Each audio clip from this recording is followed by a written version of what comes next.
அனைவருக்கும் வணக்கம். இது free daily current affair test. Friends, இந்த கொஸ்டினுக்கு ஆன்சர் பண்ணுங்கள். ஸோ இன்றைக்கி கொஞ்சம் இம்பார்ட்டண்ட் இஷ்யூஸ்னு பார்த்தீங்கன்னா கம்மி தான். 4 கொஸ்டின்ஸ் கேட்டிருக்கிறோம். கொஞ்சம் நிறைய கொஸ்டின்ஸ் ரிப்பீட்டடாகவும் இருந்தது. ஓகே, ஃபஸ்ட்டு கொஸ்டின் ஹெட்லைன்லேயே வந்துருந்துச்சு. About inflation. Which one of the following types of inflation is a useful indicator of how the cost of living may change over time? Core inflation, headline inflation. அதாவது எந்த inflation வந்து நம்மளுடைய அன்றாட வாழ்வில் இருக்கக்கூடிய செலவுகளை, அதில் வர்ற சேஞ்சஸ் அதை குறிக்கிற அளவில் இருக்கும் அப்படின்னு கேட்டிருக்காங்க. கோர் இன்ஃப்ளேஷனா ஹெட்லைன் இன்ஃப்ளேஷனா? The answer option B, 2 only, headline inflation. ஏன்னா ஹெட்லைன் இன்ஃப்ளேஷன் தான் வந்து பார்த்திங்கன்னா இதை டினோட் பண்ணும். ஏன்னா கோர் இன்ஃப்ளேஷனில் ஃபுட்டு, எனர்ஜி இந்த 2 ப்ரைஸஸுமே வந்து இன்க்ளூட் பண்ணுறதில்ல. ஏன்னா அது வந்து மாறிக்கிட்டு அடிக்கடி மாறுற ஒரு விஷயம், வொலாட்டைல் இன் நேச்சர். ஸோ அதனால் அதை கோர் இன்ஃப்ளேஷனில் இன்க்ளூட் பண்ண மாட்டாங்க. ஹெட்லைன் இன்ஃப்ளேஷனில் அந்த 2 ப்ரைஸையுமே இன்க்ளூட் பண்ணி மெஷர் பண்ணுவாங்க. ஸோ அப்போ ஹெட்லைன் இன்ஃப்ளேஷன் தான் வந்து பார்த்திங்கன்னா நம்மளுடைய ஒரு ஓவர் ஏ டைம் வந்து காஸ்ட் ஆஃப் லிவிங் எப்படி சேஞ்ச் ஆகுது அப்படிங்கிறத இண்டிகேட் பண்ணுற ஒரு மெஷராக இருக்க முடியும். ஏன்னா அது கன்சியூமர் ப்ரைஸ் இண்டெக்ஸையும் யூஸ் பண்ணி கால்குலேட் பண்ணுற விஷயம் ஹெட்லைன் இன்ஃப்ளேஷன் அப்படிங்கிறது. ஓகே, கன்சியூமர் ப்ரைஸ் இண்டெக்ஸ் அப்படிங்கிறது ஒரு பர்டிகுலர் கரண்ட் இயரில் ஒரு நம்பர் ஆஃப் குட்ஸ் டிஃபைன் பண்ணியிருப்பாங்க, cost of basket of goods.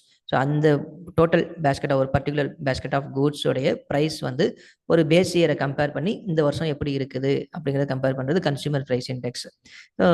அந்த கன்சியூமர் ப்ரைஸ் இண்டெக்ஸையும் இன்க்ளூட் பண்ணி மெஷர் பண்ணுறது தான் ஹெட்லைன் இன்ஃப்ளேஷன். ஓகே, நியூஸ் என்ன இருந்தது அப்படின்னா இந்தியாவுடைய ஹெட்லைனில் இருந்தது ரீட்டைல் இன்ஃப்ளேஷன் வந்து 5.5% அப்படிங்கிற ரேட்டுக்கு நவம்பரில் வந்திருந்தது.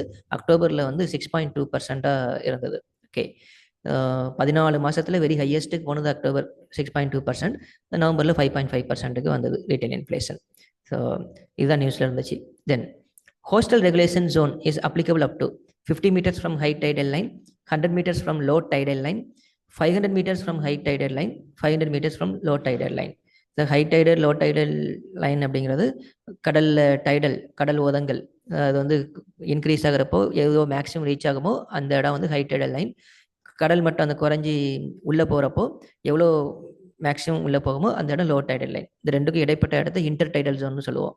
ஓகே, ஸோ இப்போ கோஸ்டல் ரெகுலேஷன் ஜோன் எது வரைக்கும் அப்படின்னா option C, 500 meters from high tidal line. அதுலேருந்து 500 meters வரைக்கும் கோஸ்டல் ரெகுலேஷன் ஜோனுக்குள்ளே வரும். ஓகே, என்ன நியூஸ் இருந்தது அப்படின்னா கண்ட்ரோலர் அண்ட் ஆடிட்டர் ஜெனரல் வந்து ஒரு தமிழ்நாடு கவர்மெண்ட்டை வந்து சில விஷயங்களில் ப்ளேம் பண்ணியிருந்தார். இந்த ஹோஸ்டல் ரெகுலேஷன் ஜோன் நோட்டிஃபிகேஷன் 2011 அதை என்ஃபோர்ஸ் பண்ணுறதுல வந்து நிறைய டிலே இருந்தது அண்ட் நிறைய இடங்கள்ல வயலேட் ஆகிருக்குது இண்டஸ்ட்ரியல் பெர்மிஷன் கொடுத்ததில்ல அப்படின்னு சொல்லி ஒரு ப்ளேம் ஒன்று பண்ணியிருந்தார். ஸோ அது நியூஸில் இருந்தது. அண்ட் இந்த ஹோஸ்டல் ரெகுலேஷன் ஜோன் நோட்டிஃபிகேஷன் 2019 அதுவும் நியூஸில் 2 மாதத்துக்கு முன்னாடி வந்துட்டு இருந்தது. ஸோ ரிப்பீட்டடாக இருந்ததுனால இந்த கொஸ்டினை கேட்டிருந்தோம். Okay, then Tadoba Andhari tiger reserve has tropical dry deciduous forest, tropical rain forest, mangrove forest, pine forest. Answer option A, tropical dry deciduous forest. Tadoba Andhari tiger reserve மத்திய பிரதேஷுடைய அந்த ஈஸ்டர்ன் பார்ட், சத்தீஸ்கர், மத்திய பிரதேஷ், அந்த மகாராஷ்டிராவுடைய இந்த eastern part, Chhattisgarh and Maharashtra அந்த பவுண்டரி, அந்த regions பக்கம் இருக்குது. கிட்டத்தட்ட பெனின்சுலர் இந்தியாவுடைய அந்த சென்ட்ரல் பார்ட். ஸோ அப்போ அந்த இடம் தெரிஞ்சு, அந்த தடபாந்தாரி அந்த இடத்துல இருக்குன்னு கெஸ் பண்ணாலே நம்ம ஜியோகிராஃபிக்கல் நாலேஜ் இருந்ததுன்னு ஆன்சர் பண்ணிடலாம். கண்டிப்பாக மேங்க்ரூவ் இருக்காது, கடற்கரை ஒட்டின பகுதி இல்லை. பைன் ஃபாரஸ்ட் கண்டிப்பாக இல்லை, ஏன்னா அது ஹை ஆல்டிடியூடில் இருக்கும் அண்ட் ஹிமாலயாஸில் தான் அதிகம். இந்த பக்கம் வந்தால் வெஸ்டர்ன் கட்ஸில் வெரி ஹை ஆல்டிடியூடில் இருக்குது, அவ்வளோதான். ஸோ அந்த 2 இருக்க முடியாது. ரெயின் ஃபாரஸ்ட்டும் கண்டிப்பாக இல்லை, ஏன்னா வெஸ்டர்ன் கட்ஸ் தான் ரெயின் ஃபாரஸ்ட். இது ரொம்ப தள்ளி இருக்குது, சென்ட்ரல் பார்ட்டுக்கிட்ட இருக்குது. ஸோ ட்ரை டெசிடுவஸ் ஃபாரஸ்ட்னு ஈஸியாக நம்மளால் கெஸ் பண்ணிட முடியும். ஓகே, இந்த கொஸ்டின் எதுக்காக கேட்டோம் அப்படின்னா என்ன இஷ்யூ இருந்தது அப்படின்னா ஒடிசா வந்து சிமிலிபால் டைகர் ரிசர்வில் வந்து ஒரு ஃபீமேல் டைகர் வந்து ரிலீஸ் பண்ணாங்க. அது கொஞ்சம் கொஞ்சமாக மைக்ரேட் ஆகி ஜார்க்கண்ட் வரைக்கும் போயிருக்குது. ஸோ அதை மறுபடியும் ஒடிசாக்குள்ளே கொண்டு வர்றதுக்கு அந்த ஸ்டேட்டோட கோஆர்டினேட் பண்ணியிருக்கிறாங்க. தடோபா அந்தாரியிலிருந்து கொண்டு வந்து சிமிலிபாலில் இன்ட்ரடியூஸ் பண்ண ஃபீமேல் டைகர் அது ஆக்சுவலாக. தடபாந்தர்லேருந்து எதுக்காக கொண்டு வந்தோம் அப்படின்னா சிமிலிபால் டைகர் ரிசர்வில் அந்த சூடோ மெலனிஸ்டிக் டைகர்ஸ் டைகர் மேலே இருக்க அந்த கருப்பு கோடுகள் வந்து ரொம்ப ஜெனட்டிக் மியூட்டேஷன்ஸால் நிறைய இன்க்ரீஸ் ஆகி கருப்பு கோடுகள் பக்கத்தில் ஃபார்ம் ஆகி அடுத்து பிறந்த புலிகள் எல்லாமே வந்து பார்த்திங்கன்னா அதிகமாக கருப்பு கலர் அந்த பிளாக் கலர் இருக்கிற மாதிரியான புலிகளாக பிறந்துச்சு. பார்க்கறதுக்கே ஏதோ கொஞ்சம் ஆரஞ்சு அந்த எல்லோ கலரும் ஒரு 70% கம்ப்ளீட் பிளாக் கலருக்கு மாதிரி புலிகள் நிறைய வர ஆரம்பிச்சிருச்சு. ஸோ அந்த சூடோமெலனிஸ்டிக் டைகர் இருக்கிறது சிமிலிபாலில் மட்டும்தான். அது ரொம்ப அதிகமாச்சு. அப்போ அந்த மாதிரியான பாப்புலேஷனை மறுபடியும் ஜெனட்டிக் டைவர்சிட்டியை நார்மலைஸ் பண்ணுறதுக்கு மறுபடியும் இன்க்ரீஸ் பண்ணுறதுக்காக ஒரு ஃபீமேல் டைகரை தடோபாந்தர்லேருந்து கொண்டு வந்து இன்ட்ரடியூஸ் பண்ணாங்க. ஸோ அது இஷ்யூஸில் இருந்தது. ஸோ தட்ஸ் வை இந்த கொஸ்டின் கேட்டிருந்தோம். தென் which one of the following countries is the largest producer of tungsten? India, China, USA, Bangladesh. Okay, answer option C. China தான் லார்ஜஸ்ட் ப்ரொடியூசர். யூஎஸ் வந்து tungsten produce பண்ணலை. யூஎஸ்க்கு வந்து south கொரியாவிலேருந்து வாங்குறாங்க. அவங்க தான் பெரிய சப்ளையராக இருக்கிறாங்க, tungsten supplier. Armaments and industrial applications நிறைய இதில் டங்ஸ்டன் யூஸ் ஆகிட்டு இருக்குது. நமக்கு தெரியும் ஹைலி ரெசிஸ்டன்ட் மெட்டல் அப்படிங்கிறது. யூஎஸ் வந்து 2023 கிட்டத்தட்ட $10 million $10.9 million இது பண்ணியிருக்கிறாங்க. அதுக்கு முந்தின வருஷத்தில் பார்த்தீங்கன்னா $19.5 million இந்த மெட்டல் இம்போர்ட் பண்ணியிருக்கிறாங்க.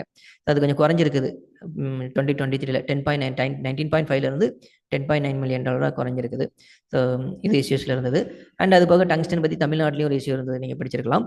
மதுரை மாவட்டத்தில் வந்து டங்ஸ்டன் மைனிங்காக கொடுத்த சென்ட்ரல் கவர்மெண்ட் கொடுத்த லைசன்ஸை எதிர்த்து அங்கே இருக்கிற மக்கள் போராடினாங்க. ஸோ ஸ்டேட் கவர்மெண்ட்டும் அதை எதிர்த்து நிறைய ரிப்போர்ட் கொடுத்துருந்தாங்க, அது வேண்டாம் அப்படின்னு சொல்லி. அங்கே நிறைய ஹெரிட்டேஜ் சைட் இருக்குது, ஜெயின் கேவ்ஸ் இருக்குது, ஜெயின் டெம்பிள் இருக்குது, பழங்கால கல்வெட்டுகள் இருக்குது. ஸோ அதை வந்து அழிச்சிடக்கூடாது அப்படின்னு சொல்லியிருந்தாங்க. ஸோ அதுவும் அந்த டங்ஸ்டன் பற்றின நியூஸில் இருந்தது.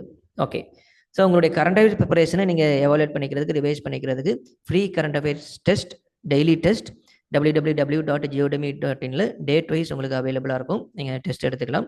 அண்ட் உங்களுக்கு நீங்கள் கரெக்ட் ஆன்சர் பண்ணிவிட்டு சப்மிட் கொடுத்தீங்கன்னா உங்களுக்கு கரெக்ட் ஆன்சர், ராங் ஆன்சர் எது அப்படிங்கிற ரிப்போர்ட்டும் கிடைக்கும். ஓகே, அதை நீங்கள் பிடிஎஃபாகவும் டவுன்லோட் பண்ணிக்கலாம். ஓகே, உங்களுக்கு வேறு எதுவும் டவுட் இருந்தது அப்படின்னா அந்த நம்பரில் கால் பண்ணலாம், இல்லை வாட்ஸ்அப் பண்ணலாம். ஓகே, இந்த நம்பர் 9003777380 8489777380. Thank you all.